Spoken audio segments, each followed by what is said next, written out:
anybody got a question?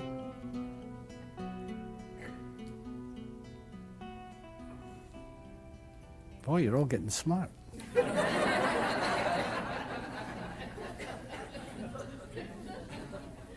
You know, when I first started this, nobody knew what was going on. And I'd ask for questions. And literally, somebody would stand up with a roll of paper and open it up and say, I have 10 questions. And I'd say, number one. And they'd ask number one. And you'd answer number one. Then they would look and say, you know, that's answered the whole 10. Because the answer is always the same. In 29 years, I've never said anything different. And that's why I was saying to my wife Judy yesterday, you know, this gets boring because I keep saying the same thing over and over again. Then I walk out and people will say, wow, it was sure different today. I've never heard you talk like this before. And I've been saying the same thing. Or somebody will come up to me and say, you know something, I heard you say something today. Finally, I got what you said. Why didn't you say that 10 years ago? And I say, well, I've been saying it for 10 years, but you never heard it. Or somebody will say, well, why weren't you more persistent and force me to listen? You ever tried that? You get in big trouble. You can't force anybody into truth. Truth is everywhere. Truth is the essence of all things. Truth is unexplainable. It's an unexplainable secret. It's formless. Truth is formless. And yet all form is created from this truth. But it's invisible. It's invisible to the senses, to the five senses. That's why you've got to go beyond the five senses to the spiritual part of life to find the answer. Now I know a lot of people in here, there's many, many religions in here. And I say to you, keep going to the church of your choice, and if you really listen, you'll find the truth. Because all the major religions have the truth at the very core. If you can get to the core. Take all the physical trappings. Take away the form. Listen. Go beyond the form to the formless, which lies inside, and there you will find the answer. There is no answer out here. There is no answer in this world of form. Nobody can find the answer in this world of form. Only you can find it. Only you. And once you find it from the formless, it automatically comes into a form. You try and give it away, and what you're doing is you're giving away the form. And that's not the answer. So you talk to your client with the form, hoping that the client will see beyond the form to the formless, step inside, they go from their intellect to wisdom. And once they do that, their mental sickness vanishes. Because all mental sickness is created from using the three principles wrongly. Remember yesterday I told you it's like elements? You know how in science you have elements. You mix those elements and you get compounds. Well, it's exactly the same with your mind. You have those three principles, You could call them 3 psychological elements.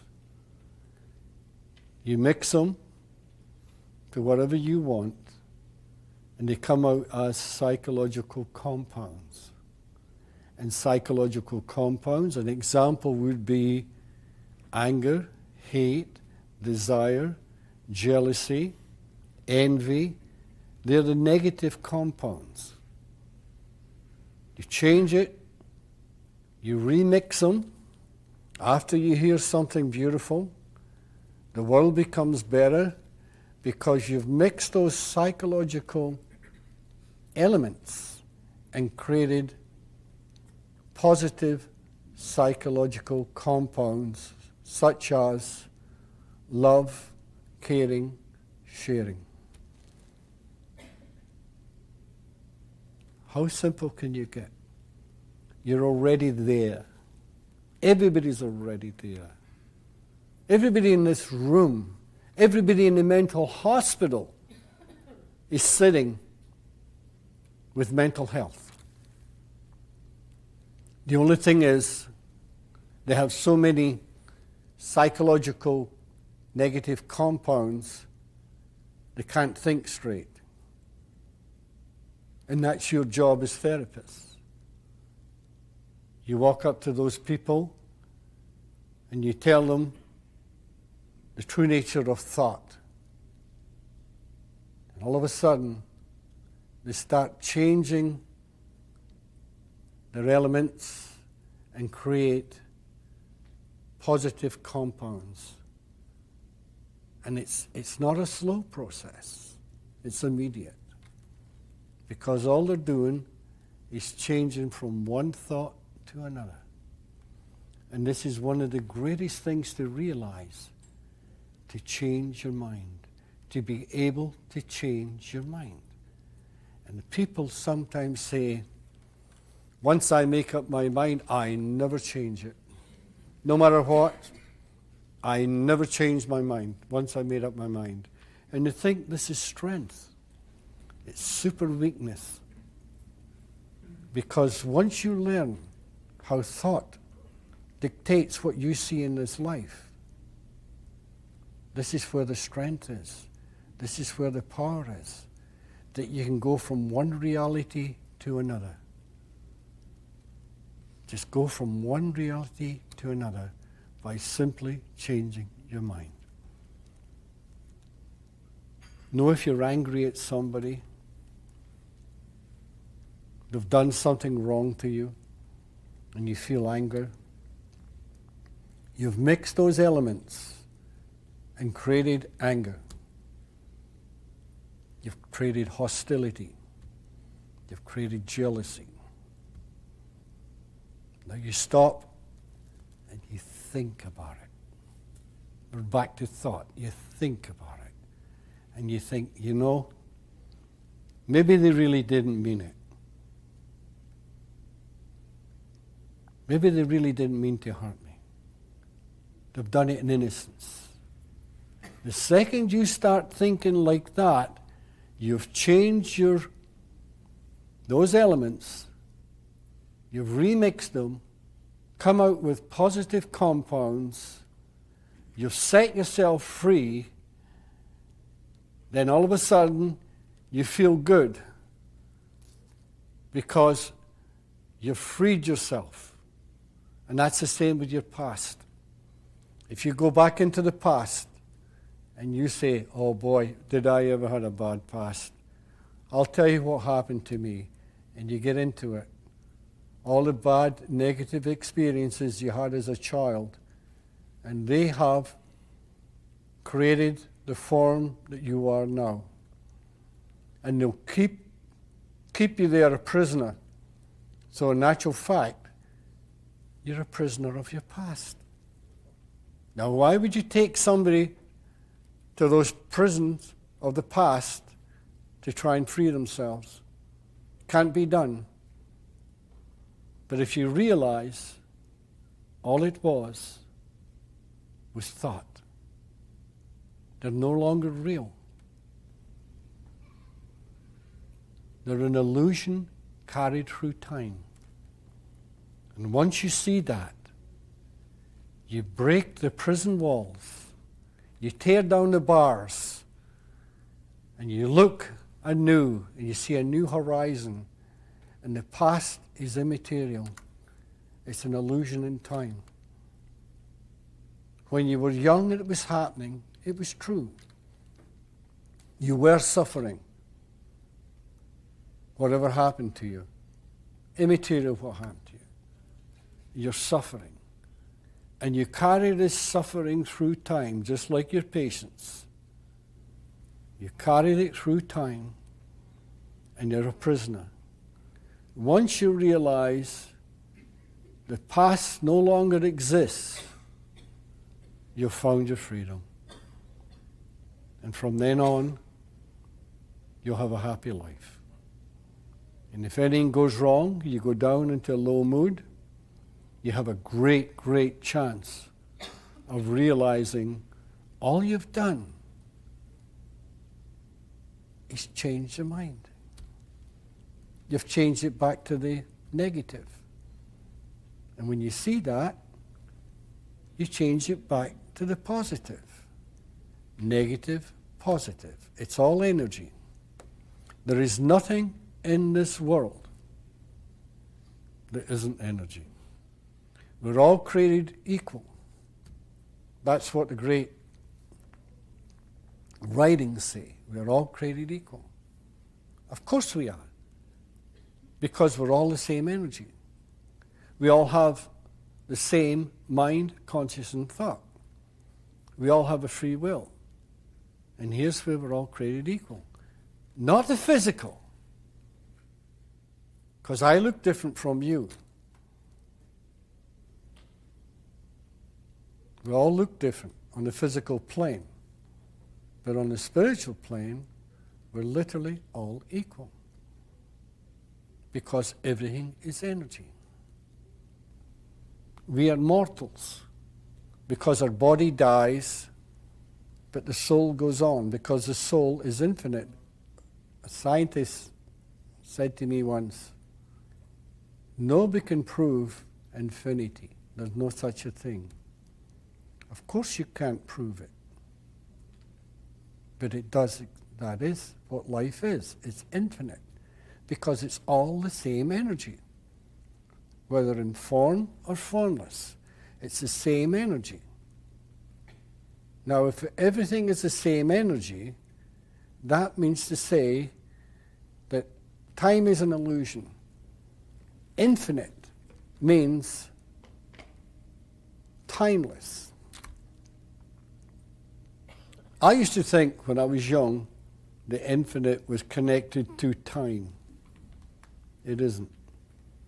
All it is, infinity is the same energy, period. Think of it. And if that's so, there couldn't possibly be a beginning or an end, because it's infinite, because it's the same energy. And everything stems from this divine energy. This is the secret to life. You know, the beauty too is you don't have to understand it.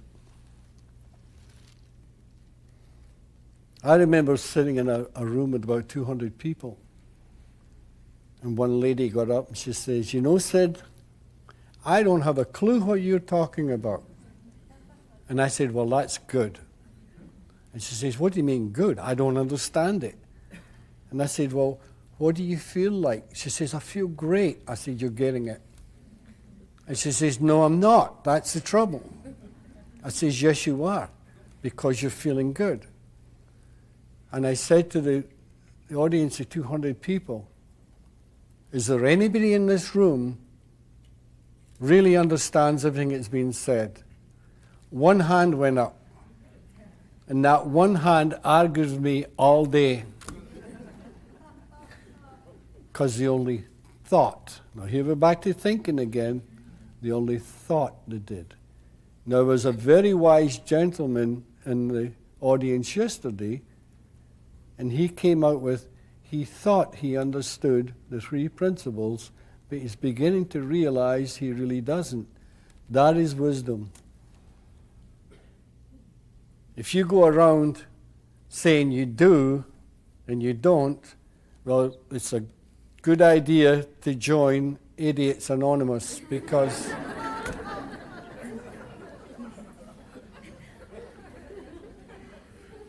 and it's a big club.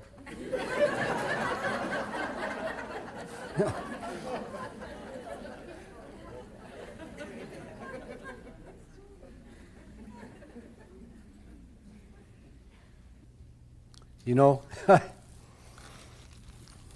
we all try and understand each other. And some people say women are different from men. They are on the physical plane. But in the spiritual plane, and as far as the mind's concerned, and the way it functions, we're all exactly the same. It's impossible to be different.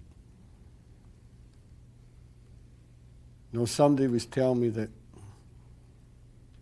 a fella's walking along the beach in Hawaii, and he finds this little brass lamp, and he picks it up, and he's cleaning it off, and all of a sudden the genie appears, and the genie says, "Master, I would love to give you one wish, anything you wish."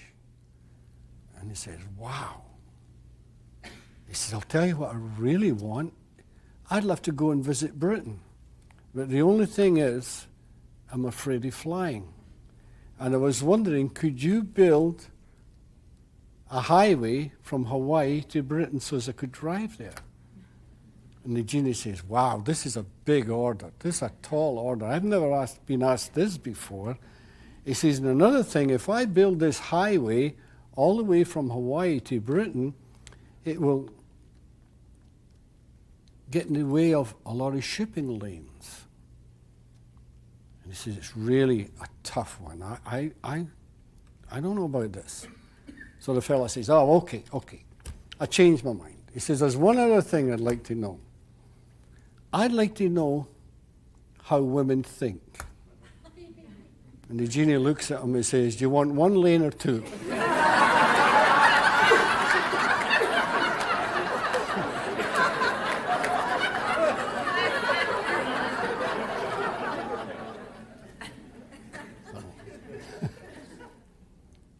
You have to find it for yourself. And that's what I'm telling you right now. I'm telling you that mind, conscious, and thought hold that secret. And remember yesterday I said, if you ever find the true nature of mind, you automatically would be enlightened. If you find the true nature of thought, you automatically would be enlightened. If you find the true nature of consciousness, you would automatically be enlightened. Because the three are one. They're the trinity of all psychological experience here on earth. It's another dimension of thought altogether. This is why Buddha told you, you are the world. You create the world you live in. You have to find it for yourself. And if you listen carefully, not just to what I'm saying, to some wise person that you think knows the secret. You can go to the library, you can find it. You can go to the church of your choice and find it. You can go to a kahuna and find it. You can go anywhere in the world. And once you know what truth is, you'll hear it spoken all over the world. You'll hear it on a day-to-day basis. But you've got to listen, not with your ears. You don't look with your eyes. It's beyond the senses. It lies deep in here. And once that secret comes out and is divulged to you, as I said before, it's a secret that can never be told. It cannot be told by words. It has to be found within your own soul, because your own soul holds that secret. And what stops you from getting in here is your own thinking. And one of the greatest things is your free will. That's what stops it. And if you can take your free will away, just for a split second, you'll find what you're looking for. But up until then, you'll be stuck in what you call an ego. And an ego, your ego, is a delusion. It's non-existent. And people will say, well, what is the ego? And I'll tell you this. Whatever you think it is, that's what it is. But I can tell you, it's a delusion. It's a delusionary world. Because we live in a divine illusion, suspended within the boundaries of time, space, and matter. Now we're back to that energy again, because all energy, whether in form or formless, when it comes into this physical world, everything is created from that same spiritual energy. This is why the North American Indian, the wise man or the wise woman, would tell you that the sky, the ocean, the lakes, the fish that swim in them, they're all the same energy in a different disguise. But because they didn't know anything about energy, they call it spirit. It's all the same spirit. Everything is the same spirit, because everything comes from that divine, formless energy, which is a God spirit, comes into a form, it comes into a divine illusion, and those wise medicine men, they saw past the illusion, and they saw that everything was the same spirit. Now, if you were talking to a North American Indian, you would talk about spirit. You go to a university and you talk with a scientist or a physicist, they'd say, no, I don't want to hear that. You say, okay, then let's change the word. And you say, everything derives from the same energy. They say, oh, that's better. But you're saying the same thing. The only thing is you're using a different word to suit the situation. And that's why when you talk with clients, don't be afraid to change the word. Because they might hear one word and not another. But ignore the word. The word can never hold truth. The word is from this plane, from this physical reality. Go beyond the word, and there lies the answer. Always. It's been there from the beginning of time, and it will be there till you and I are gone. Because it's the same thing. Everything is the same. Everything is one. There can only be one. That's why there can only be one God.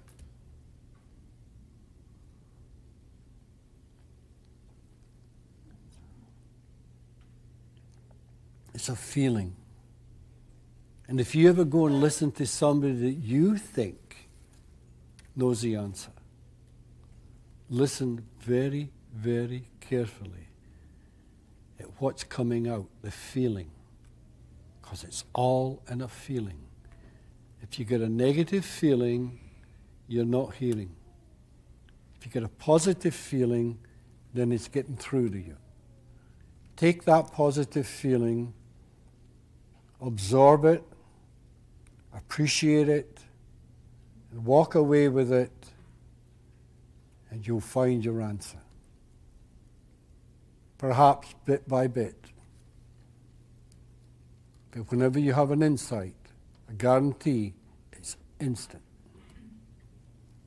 The change is instant.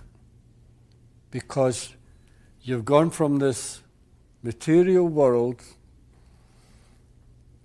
from the ego,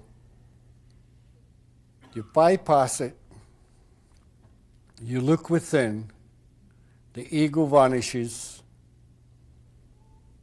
you go to the spiritual part, to a deeper dimension of thought, to what you would call purity of thought, and you find your answer.